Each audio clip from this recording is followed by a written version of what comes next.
The Beat 139. Featuring Don Vito, and Keith Cash. Harlem's number one show. Harlem's number one show on a Friday night. Yeah. Harlem's number one show on a Friday night. I'm Don Vito, voice for the peoples. Doc, we shake the block. Yo, check this out. So y'all know we don't do Fridays, right? But we do Fridays when we got somebody that's smoking out here, you know, doing their thing and stuff like that. We got to make an exception, right, Doc? Definitely got to make that. That's what we do. So without further ado, we got my man Rob Rose in the building. Rob Rose. You know what I'm saying? And tell him your name, my brother. Starpower. We got my man Starpower in the building. Okay. So it's a Friday night, like I said, and just tell everybody where you from. I was born in Winston-Salem, North Carolina. Left there at 3 and was raised in Japan for like 21 years. So wow. Yeah, I really, people be like, "Yo, where you from?" I'll say they're born just so you can know I am an American citizen, but I didn't live in America. So really, Japan. Japan. Yeah. How about you, Star Power? Originally Detroit, Michigan. Joined the Navy. Real life East Sider. Molly Van Dyke, Gresham, Belvedere, stand up. Left for the Navy right after high school. Did 10 years. Crossed the equator 12 times. Now I'm a global citizen. All right, so you're in the military. Yeah. What branch? I was in the Navy. We did signals intelligence. Okay, secret intelligence, like a Navy SEAL type of dude or something. We train with them boys and it's lit. All right, so how did you two guys meet, man? We met in Bahrain. I think it was 2000. Yeah, it was 2000. And Bahrain is an island off the coast of Saudi Arabia. So a lot of people hear about Dubai. So you got Dubai, Abu Dhabi, Bahrain. So that's where we met at. Yeah. Well, they met out there in the Middle East, man. So at 3, your parents moved at so my father wasn't with my mother, so my mom actually was one of the first. I don't like saying black because it got the word lack in it. So first person who looks like we do to join Department of Defense schools. So she got a job teaching for the government overseas, and we left when I was 3. Yeah. You had siblings? Nah, only child. Oh wow! So she left. So she spent the majority of her life overseas. Nah, because she not the majority of her life. Him. Me, yeah, that's what I mean. Yeah. 21 years I did it just in Japan, right. But then I did college in England. Like I said, we met and lived in Bahrain. Lived in Uzbekistan. Now currently been in Medellin for almost 8 years. Medellin, Colombia. So it's been a consistency of being around, like you said, global citizen, man. Like everywhere our people, our ancestry is already touched. Right. We just go revisit, you know what I'm saying, and get the vibes from our ancestry, and that helps build the energy to keep doing what we're doing as entrepreneurs. Wow. That's crazy because all your life pretty much is overseas, but you still American citizen. That's the good thing. I mean, at the end of the day, the only good thing is the reparations is the blue passport, right? So that's the only thing that's beneficial is that blue passport. And because you got it, like the way a lot of countries are set up, you still got an upper hand compared to a lot of other countries as far as getting into other countries and being able to get visas and all those things. Mm-hmm. So, I mean, that's the only great thing about North America is that blue passport. And you still got the language. I mean, you ain't never gonna lose. You ain't gonna lose English, but I mean, yo habla español. It's the same thing. You know? Are you speaking Spanish too? I 8 languages. That's what I know. How many languages? So speaking of Japanese, Privyet, a little Russian. My ex-wife was Russian. Mm-hmm. Well, Ukrainian and Uzbekistani is not a good mix. But nah. Yeah, so a little bit shway to be. So yeah, we just move around, man. And I don't really go to schools and all that shit. Like I hit the ground where I'm at, get with the people and build with the people. Mm-hmm. I believe that you learn other languages a lot quicker when you're doing business and when you're in the street. So you know what I mean? That's why I do that shit. Right. You get to you get the first-hand experience because you right next to the person. Right. Opposed or reading. And then when you dating a female of that particular world too, that helps, especially like you living together and all that. Like you learning every day. You know what I'm saying? So it helps. Right. Okay. So Star Power, what's your story, man? I mean, far as like he say he, you know, his mom's he was overseas. So you enlisted. Yeah, my story is a little different from the beginning. Most things after 2002 a whole lot more similar. So I'm nuts. I'm a whole other cut of cheesecake for the ladies. I don't follow that traditional path. So who you know jumping off the roof at 16 to do signals intelligence out of the hood when all they know is Mission Impossible, Men in Black, and whatever the fuck else is on TV during that time. We do that. We get our contract. We run through the paces. Navy hands you $250 million war machine and say go be great. We did that. But I ain't go overseas 1st. They got me out in Baltimore. What up, all my Baltimore club kids? Best thing ever happened because I'm from Detroit. We hustle. I'm like, I can go downtown Baltimore, hustle, then I can hit DC in the same day in the evening and double up my money with new people. My first business I started. So you was eating. Oh yeah. Yeah. Oh yeah. 19, chartered my first business, and we don't. In my family, while there's other people that had businesses, I didn't know at the time, Right. so I couldn't glean that wisdom. I'm out there just getting it, and yeah, my first month in the business, I started making more money than everybody else in my chain of command, except for the president and director of the agency that I was working for. No, wow. 9/11 comes just after that, after trailblazing. I'm still independent at this time on my money because I get to save my Navy checks now, and we spending money in business. We link up, merge our business models on what we was on, and never stopped running since. After getting out of the Navy, moved to Atlanta because all our business, I want to say legit 80% of our business coming out of Atlanta. Moved down there, they like, your network is your network. I'm like, fuck out of here. I've been making independent money so long, I didn't believe them shits. 5 years later, we built a network. Now we got power. And now we share that power with friends and allies. Right. And we move it off continent to spread around because they're not really teaching you from a culture standpoint. Like, where are you putting money and sticking it away to retire on terms that are agreeable to you? That conversation inside of our tribe, our community, our Avengers team that we built was like, yo, let's do what everybody else do. They send that money back to the homeland, wherever that is. My bloodline strain from Portugal to Antigua and Jamaica, plus a few other things. So we went and set up shop there. Made our way down to South America, and we got love. Like this dude, only person I know, hit somebody on social. This 2018, hit somebody on social, get the biggest motherfucker in the country, host his birthday party. So you in South America? Yeah, we hadn't even been there yet. That's Colombia. Yeah, Colombia. Yeah. So Medellin. Medellin. So you right away you got to the music industry, or you was getting money? Nah, like my mother from at 3, I was working Oshkosh, Haynes, all that. Those contracts came through a company called Glenn Agency out of Lexington, North Carolina. So from 3, I was in the game as a model. And then my first movie that I was in, MacArthur's Children, I was 6. And then from there, I just kept doing modeling and music because my mother had a contract with Sony. She had a singing group by the name of Harmony. So when she signed with Sony, with Harmony in Japan, all the shows and tours and all these things that started happening, I was obviously with her.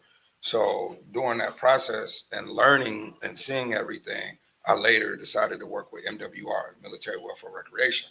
So by doing that, I became a runner. I got to, do green rooms, all these. I got to learn every element of the music business, not about the artist side, but the behind the scenes of how you build up from the tech side, you know, to like I said, green rooms, whatever. So from there, also still modeling, I turned around and decided that I was just gonna go ahead and do more of the record label world. When I decided that in my mind, I was still singing. So at 14, even though I'm a contract, I said I was 16 because I had to be to sign with Sony. I did a deal with Sony for being a background singer for Mariah Carey on the Dream Day tours and all that, and Tokyo. yeah, Tokyo Dome and all that. So yeah, man, it's been like my whole life literally has been movies, modeling, you know, acting, like I said, with movies and shit, and music. So that's been the whole thing. The development of becoming a record executive was based on Tommy Mottola telling me to focus on the music business, not being focused on being an artist, based on a conversation we had backstage at the Mariah Carey Tokyo, one of the shows, because there was multiple shows.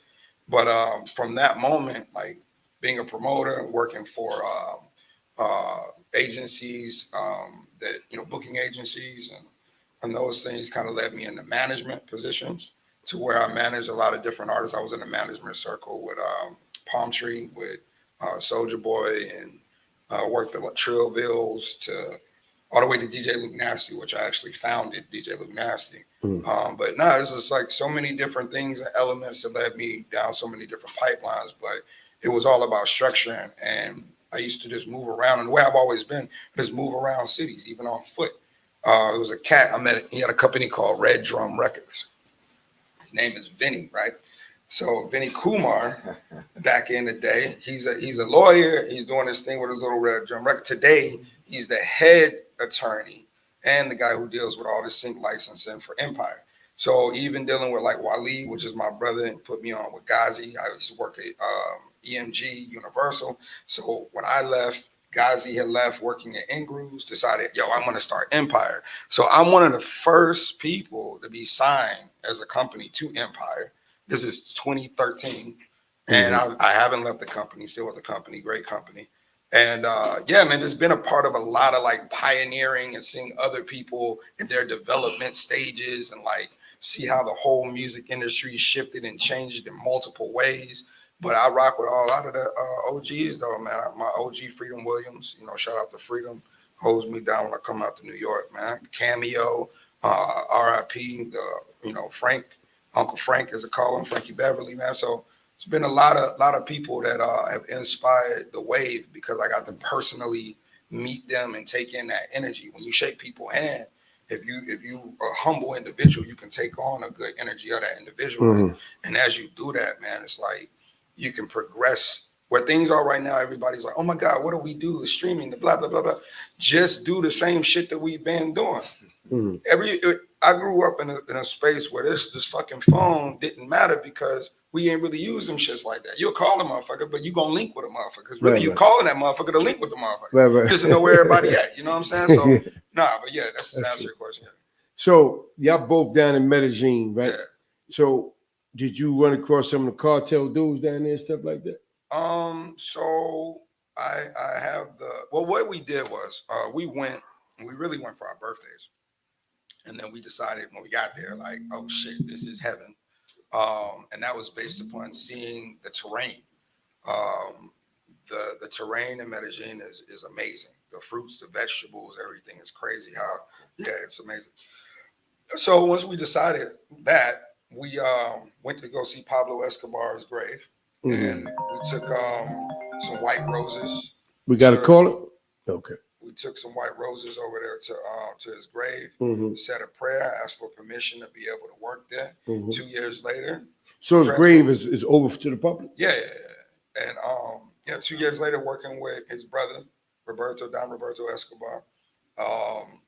He doesn't speak English, but he's a very vibrant individual. He has over 300 patents on shit. Like, it's amazing individual.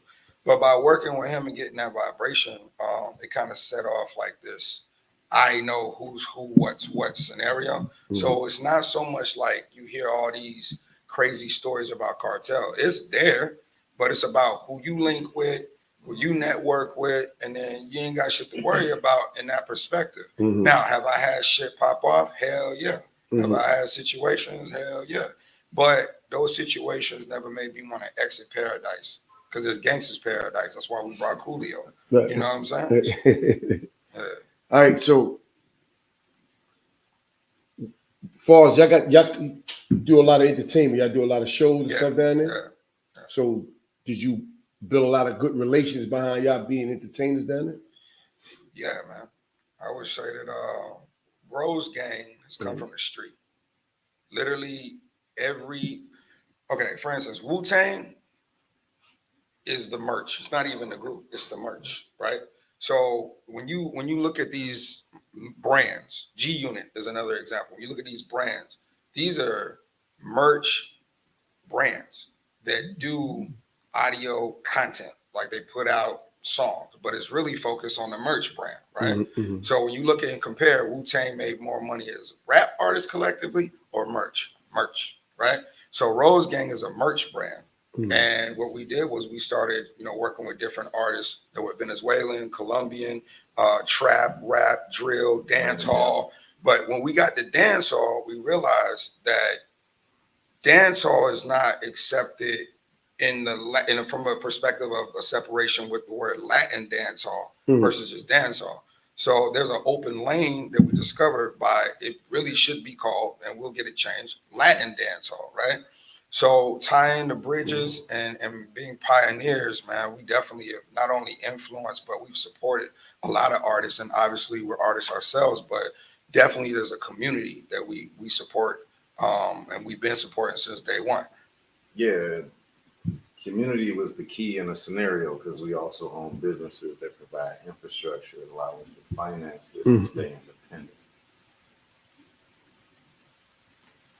From street corner resources being everywhere that imagine the Medellin, Colombia version where you can actually be like little young teenage boys rolling up on you with the hair. They ain't trying to stick you up. They like Rob Rose. It's a little like an episode or a scene out of Belly. They don't want money. They want work. They want to be able to do something so that they can sleep inside tonight and not on the street. Yeah, you got 9-year-olds, man, out there in the street, 4 a.m. type shit. You got it's crazy. It's a movie. You know what I mean? So what we've done is financially support, but it's not so much of give me money. It's take these flyers and these posters and go put them up. And then the next day I'm gonna go check because what happens, a motherfucker go put up the damn posters, you give him 100 and he gonna put 15 behind one shit. You know what I mean? To get rid of the motherfucker. But when you go check that and they see that you check that and then they, hey, go tell such and such, now they like, you fucked that up. Now you might be fucking up our work because you ain't do the work the right way. So we've been structuring and basically doing the big brother, scenario there, and that's another reason why a lot of people rocking with the vibe and the energy and the brand. So being in Colombia, and I heard your song isn't like English, and Colombia is Hispanic. About 8 to maybe maximum. I ain't even gonna say 15. 13.5% of Colombia speaks English. About 13.5. So it's all Spanish, man. Yeah, it's all Spanish. Yeah. Suramericana. What you about to say something? What I was gonna say is it's got layers and there's levels to what we're doing. We go from the streets to the suites. Me and him have done this model in countless countries and we know that it works. We love these little kids in the streets and we look out for them as best as we can. And we also offer that protection. Like there's no difference than what we call our version of Poblado boys. In BMF, they was 50 boys. We just giving them merch, clean things to rock with in the streets to make their money and do what they do. From Poblado boys to Black Travelers Clubs to other business owners that is melanated Negro Moreno, we got a circuit. We having these conversations around the table like, bro, you trying to pop up your shop, you fresh out of LA, you don't know nothing. This is how you get down. They got to come check in with the God to be like, bro, this is what we doing. How do we work that? Visas, no bullshit. What's the difference on a lease and the actual purchase? No bullshit. And the rest of that. So when you take that plus what we do in entertainment, it provides a platform for us to be able to move how we're moving, and it'll give you a real epic movie. Like,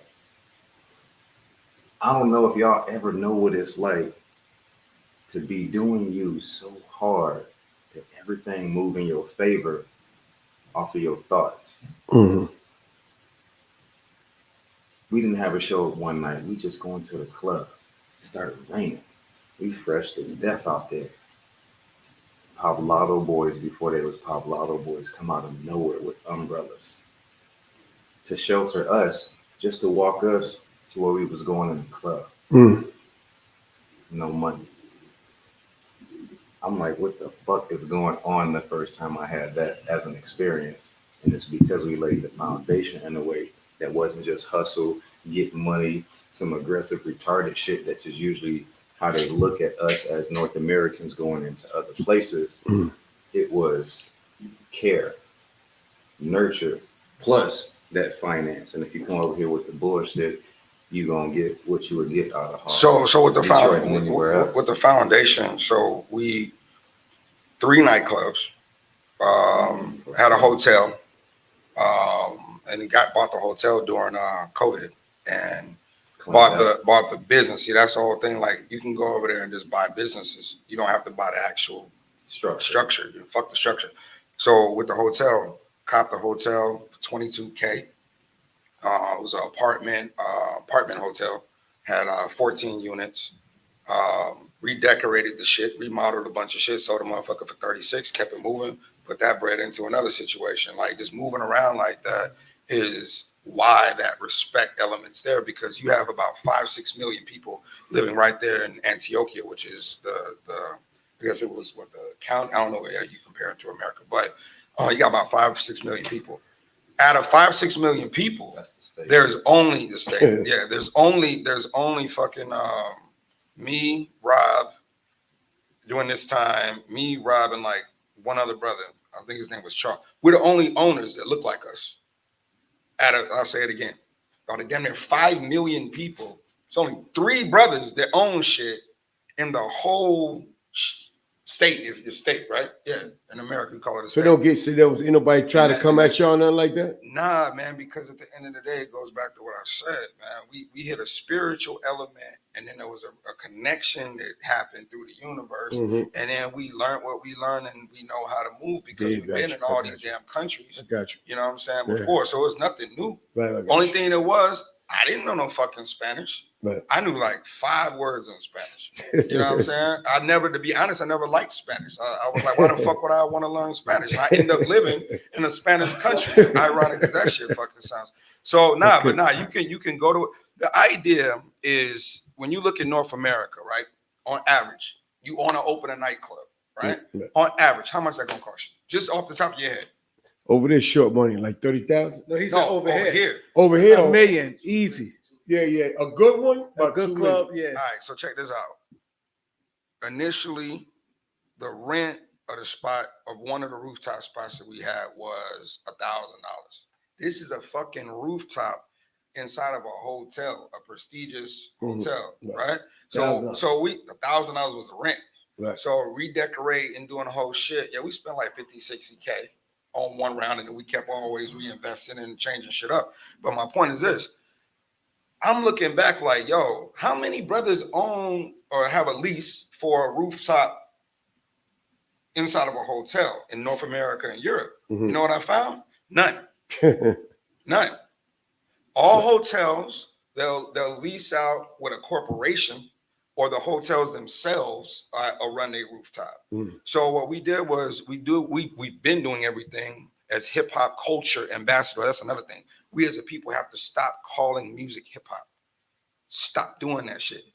The music is not fucking hip hop. The culture is hip hop. Because when we keep doing that, we keep confusing the shit out of what the fuck shit's supposed to really be. People fucking with our culture. Our culture is hip hop. That is our culture. The music is rap and every other genre from that point. So just to be clear on that. So what we did was we turned around and said, yo, the menu is named after artists. So you got Tupac, you got everything's named after artists. So we're spreading more of the culture. We got the photos of everybody.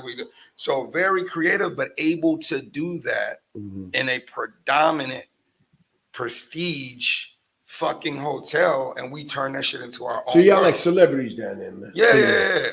So you say it's 5 out of 500,000, whatever. 5 million. 5 million. It's all it's 1%. On y'all celebrities, man. So when they see y'all, everybody like, yo. But Morenos. But here's the thing, though. It's Morenos. But the point is this: don't go in the mentality of gringo. Right. Business suit wearing, tie wearing. We don't do none of that shit. I go to all my meetings, my lawyers, when the lawyers, the accountants are dressed like this or wherever the fuck I want to be on, but it ain't never I gotta play into this thing like a lot of people try to play into a thing. How Russell did in the 90s. Yeah, you know what I'm saying? Shit, I'm gonna show up in Fat Farm and sign a $1 billion deal. That kind of shit. So, you know, and it's not a bragging thing, it's not a boasting thing. As we make more money, the celebrity elements come because we put ourselves out there. So like People magazines and like all the stores and shit, right? People magazine. There's never been no brothers in none of the People magazine type things called Alo and Bear. We're the only ones in them shits. But we're doing that for a bigger play. And the bigger play is this. Going to a country where you want to invest your money.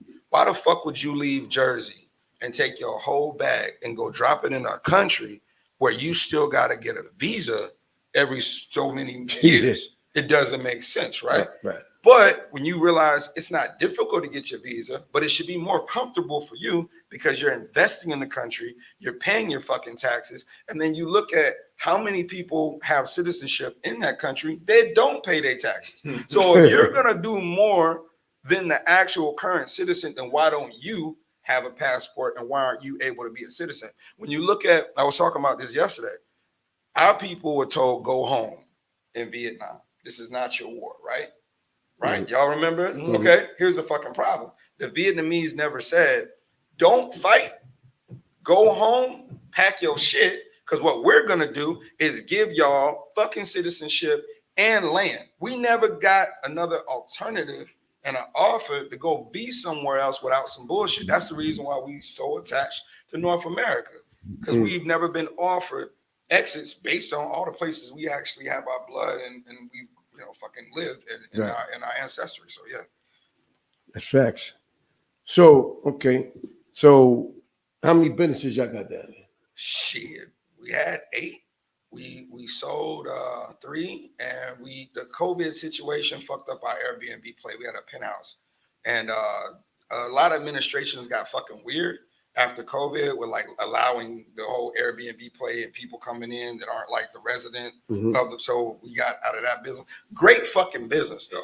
Fuck yeah, HOA shit basically. So yeah, we on 4 right now. That's just Colombia. That's just Colombia. Yeah. So what other countries y'all own things in? Dominican Republic, Colombia, and, North America. DR? Yeah. We y'all in DR. DR That's his cheap. world. He run that. I don't. DR's cheap. Oh, Susul? Yeah, man. You gotta have infrastructure across the board. I had the pleasure of having some guys think they was gonna come peel some ladies off me while we was having a good time in dinner. Seen something coming off the causeway. It's like, yeah, my girl lights up.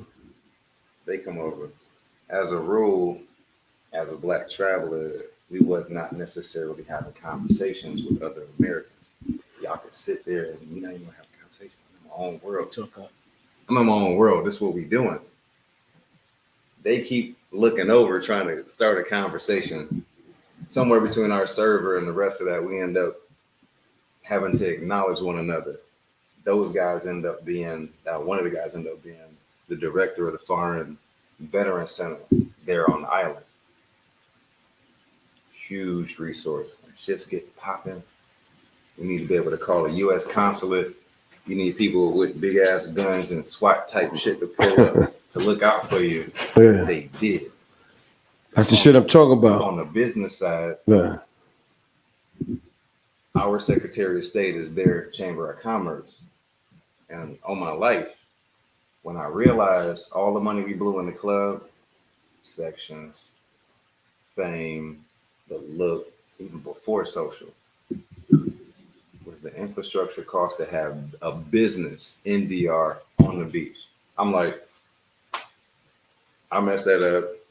Not gonna do that again. We gonna set up infrastructure right here, and we did. Fun fact: not Cisco, not Microsoft, not Adobe, not nobody else that our products that I use right now daily to make tons of money is in the Caribbean and South America. They went to Africa, they went to Asia, they went to India. Why? Same reasons. They wanted to be around melanated people that they could Correct. subsidize. I just want the viewers to hear that. I knew why. You know what I'm saying? You got to explain to people why, because sometimes people don't really understand. They hadn't colonized there yet, and I'm like, if we can come in, we can take these North American contracts, these South American contracts, bring that back in to the community there in DR across the whole island, pay them double and triple what they getting in a regular month on some average. I mean, if we already doing $200 and $300 a month, not only do you got consistent work, but I'm gonna pay you double. We gonna turn you into one of us, and we gonna dominate where we at. And that's what we do. I gotta take my hats off to you, right? Because I've been in a lot of different countries, right? And sometimes I want to get adventurous, sometimes I don't. But to get adventurous, a lot of times you got to go into the town. Yeah. You know what I'm saying? I want to see what the fuck is going on. Tired of this tourist bullshit, man. I want to get some real food. On the resort, the food ain't the real shit. That's right. You got to go into town. When you get in town, motherfuckers like they might try you. You know what I'm saying? You don't know nobody. If you don't speak their language, you got a lot of different barriers up, But I will say this just so people understand one thing, man. And this is something that I didn't know until I got to Bahrain. Everybody looked like us. Though. Yeah.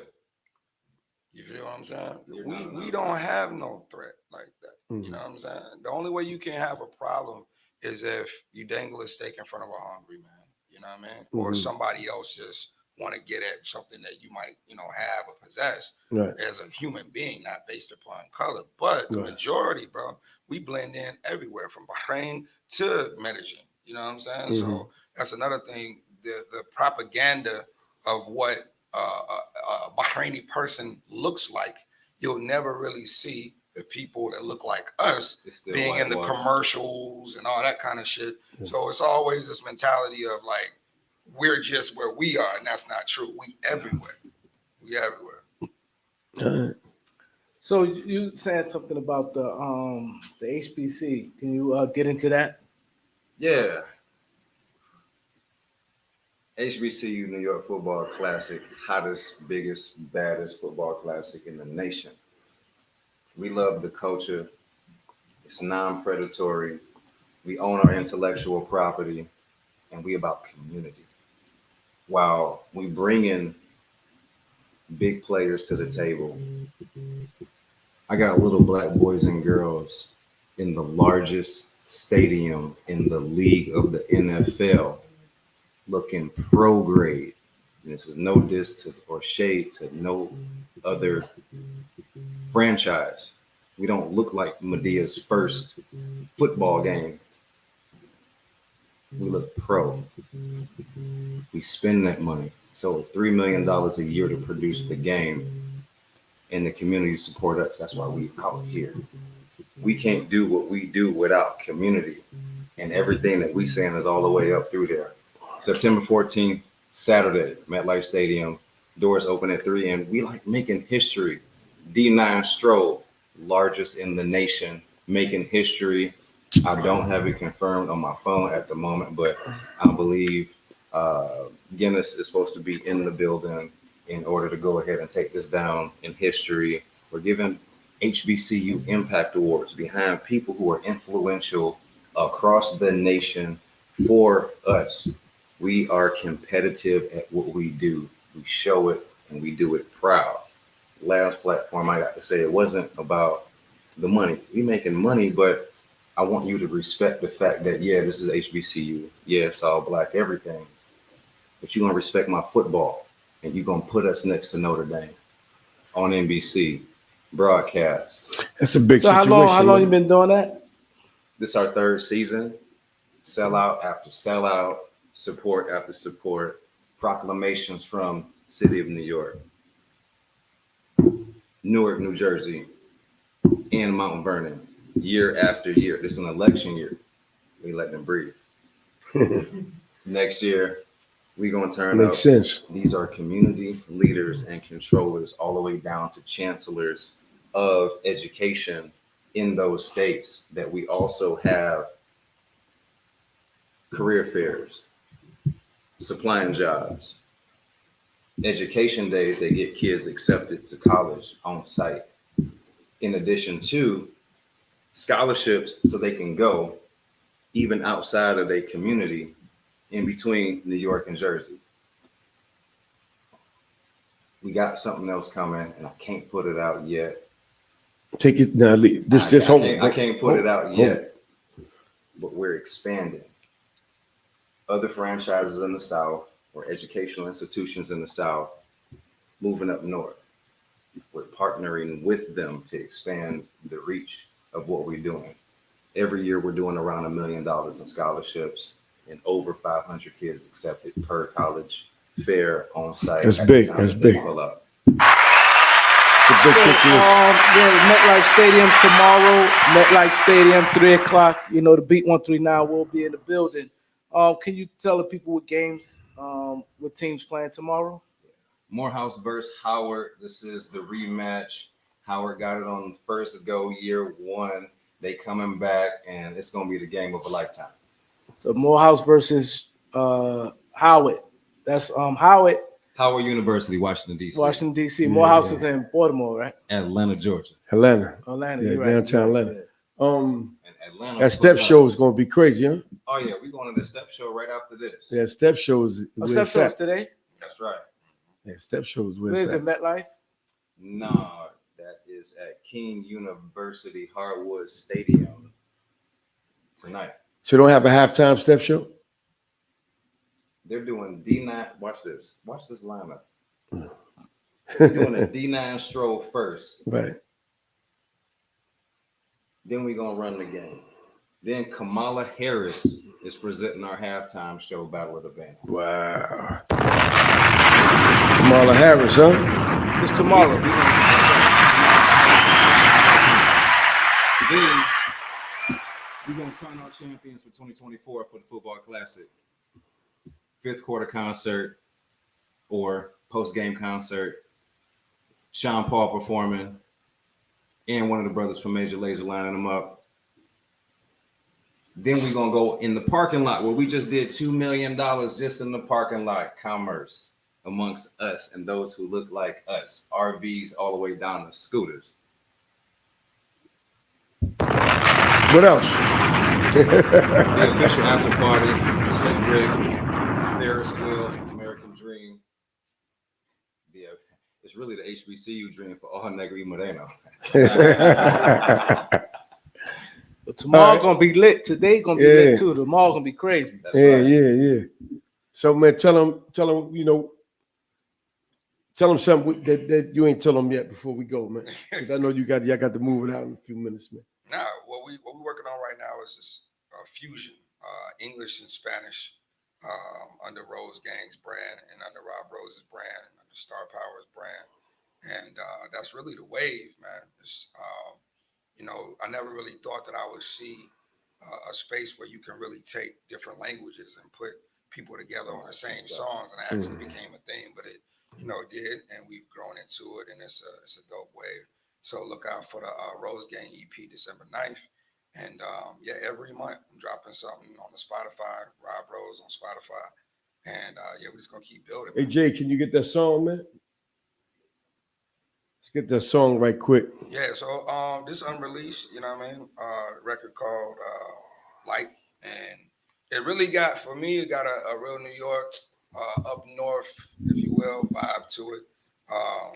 Featuring Issa Fire. And the crazy thing is she don't speak English. So like every time I do features, majority of people don't speak English. So we teach them the English parts while we work. Feel like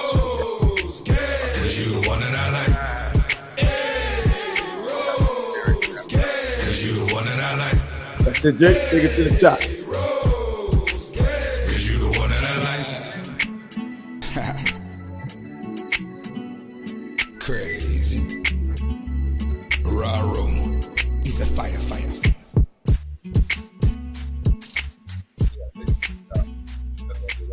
Take that to the top, Jay. Turn it up.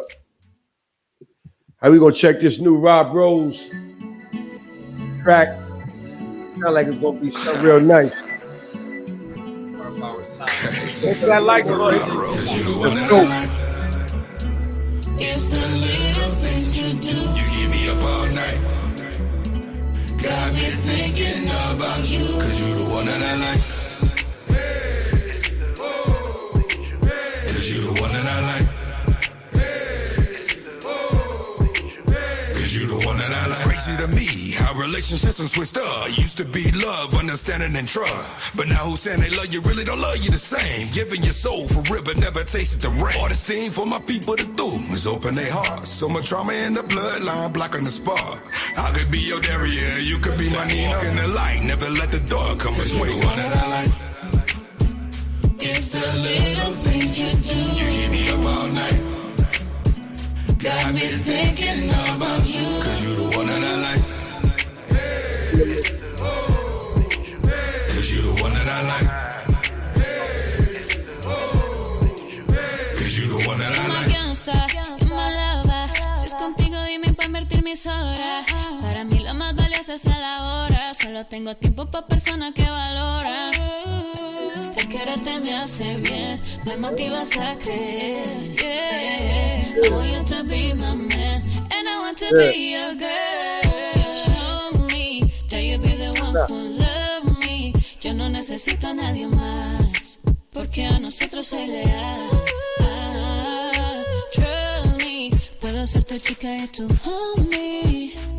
Forever, forever. Cause you the one that I like. It's the little things you do. You keep me up all night. Got me thinking about you. Cause you the one that I like. Cause you the one that I like. Cause you the one that I like. Go to my nature, like it's Cause you the one that I like. Yeah, okay. That's hot. Cause you the one that I like. Positivity. That's hot. Positivity.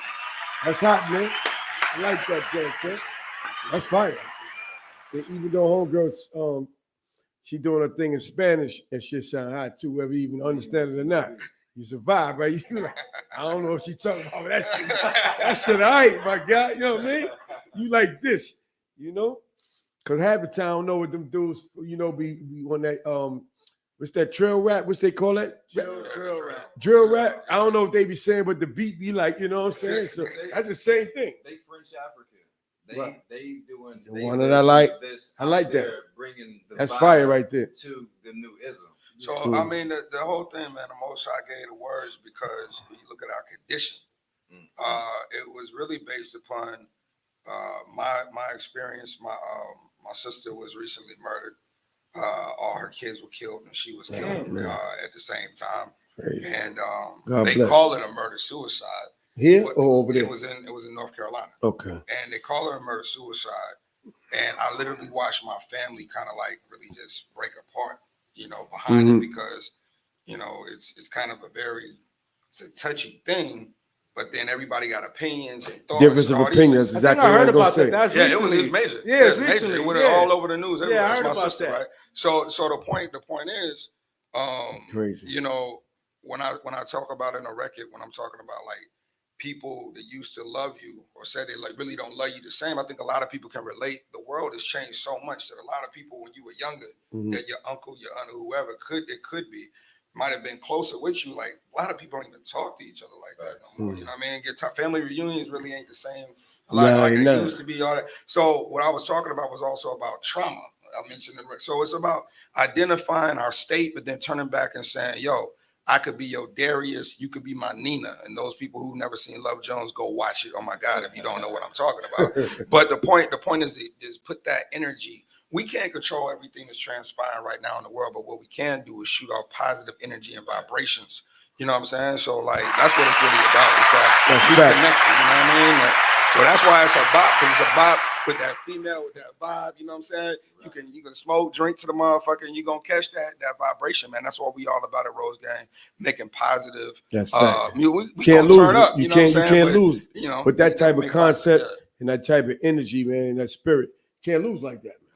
You know, you giving that positive vibe, and you thinking peacefully, no drama, you know, stuff like that. Can't lose like that. That's just played out, bro. Everybody talk about all that. It's too low energy. Yeah, very, not just low, it's violent. It's violent, yeah. It's straight violent, man. It's toxic. You know, we tired of that shit, man.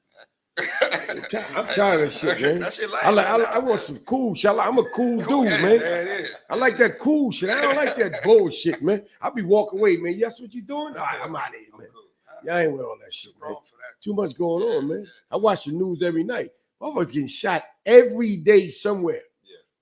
Somebody got shot today out there. Every day, like a couple times. And when I was younger, you know, the stick-up kid or the gangster hit a nigga at nighttime, he trying to get away with it, you know.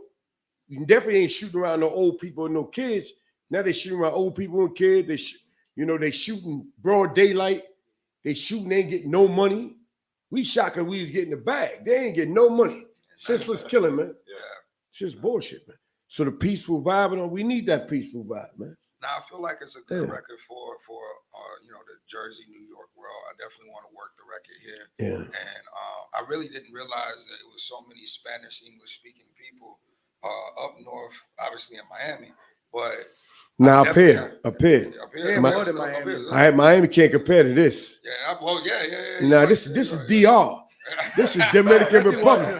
You go uptown, you in Dominican Republic, 100%. And they ain't fucked up. They got businesses, my guy. They got work if you need work, quote unquote. You know what I mean? But they eating, man. You know what I'm saying? But you need to break that record up here, man. Nah, man, I you know what I'm appreciate saying? Like, help us. We're gonna help you break it. Leave us a little copy or something. We help you break the joint. Because I'm gonna tell you something.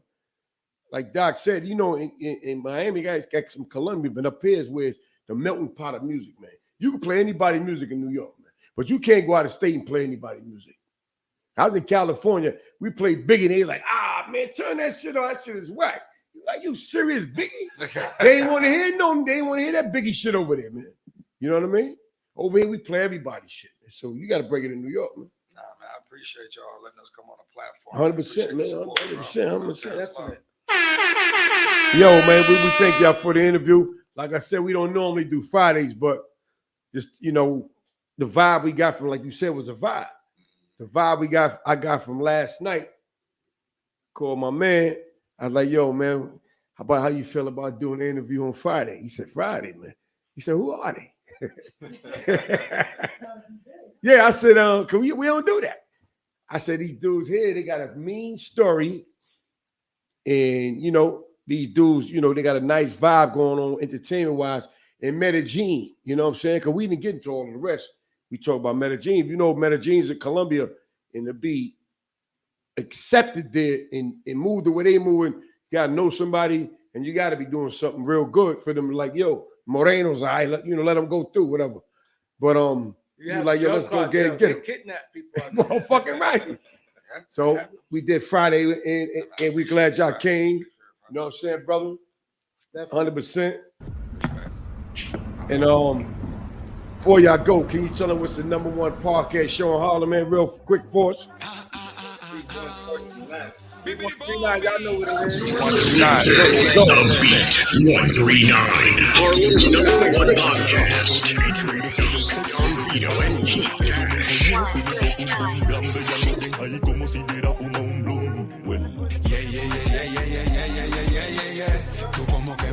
How y'all ladies doing over there? I said, how y'all ladies doing over there?